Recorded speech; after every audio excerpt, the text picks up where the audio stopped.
So let's read the question. The question says A. Inborn error of metabolism. B. Autosomal recessive disorder. C. A specific amino acid does not change into tyrosine.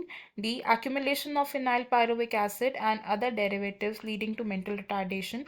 The above facts refer to A. Option 1 phenylketonuria, option 2 muscular dystrophy, option 3 Turner's syndrome, option 4 down syndrome.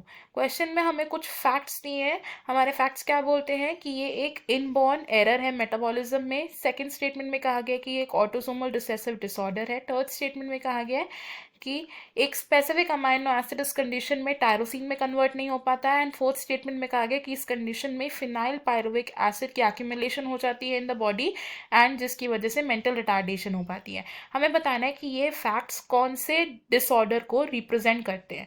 इस question में हमारा की concept होगा genetic disorders. की concept is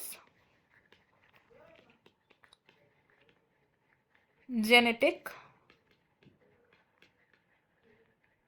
disorders. Genetic disorders mainly two types के होते हैं which are Mendelian disorders. Mendelian disorders and second type is chromosomal disorders. Chromosomal disorders.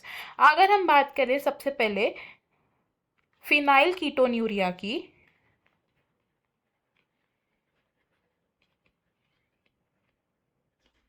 Phenyl ketonuria क्या है? ये है एक ऐसा मेंडेलियन डिसऑर्डर जिसे ऑटोसोमल रिसेसिव ट्रेट की तरह इनहेरिट किया जाता है। It is autosomal recessive disorder.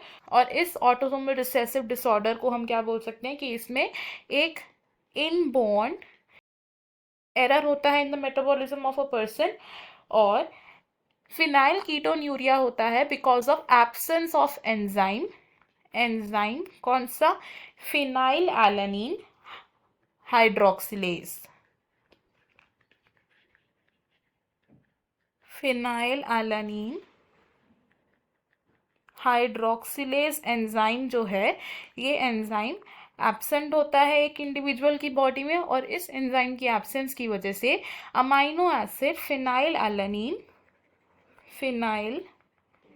Alanine convert नहीं हो पाता है into amino acid tyrosine.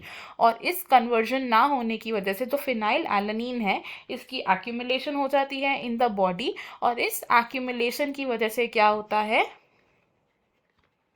Mental retardation हो जाती है। और साथ ही साथ किस पर इफेक्ट आता है? किडनी पर आता है कि किडनी की जो अब्जॉर्प्शन कैपेबिलिटीज है वो कम हो जाती है। तो यानी कि पुअर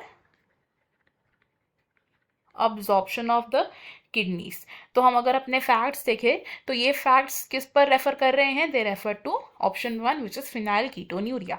ऑप्शन 2 रॉन्ग होगा बिकॉज मस्कुलर डिस्ट्रोफी एक ऐसी कंडीशन है जिसमें एक इंडिविजुअल की मसल्स वीक हो जाती हैं और अब नॉर्मल जीन्स की वजह से प्रोटीन प्रोडक्शन अफेक्ट होती है। ऑप्शन 3 भी रॉन्ग होगा बिकॉज टर्नर सिंड्रोम एक क्रोमोसोमल डिसऑर्डर है जिसमें एक्स क्रोमोसोम की एब्सेंट होती है। एंड ऑप्शन 4 भी रॉन्ग होगा बिकॉज डाउन सिंड्रोम भी एक क्रोमोसोमल डिसऑर्डर है जिसमें क्रोमोसोम नंबर 21 की ट्राइसोमी प्रेजेंट होती है। इस क्वेश्चन में हमारा जो फाइनल आंसर है वो होगा option 1। I hope you have understood it. Best of luck.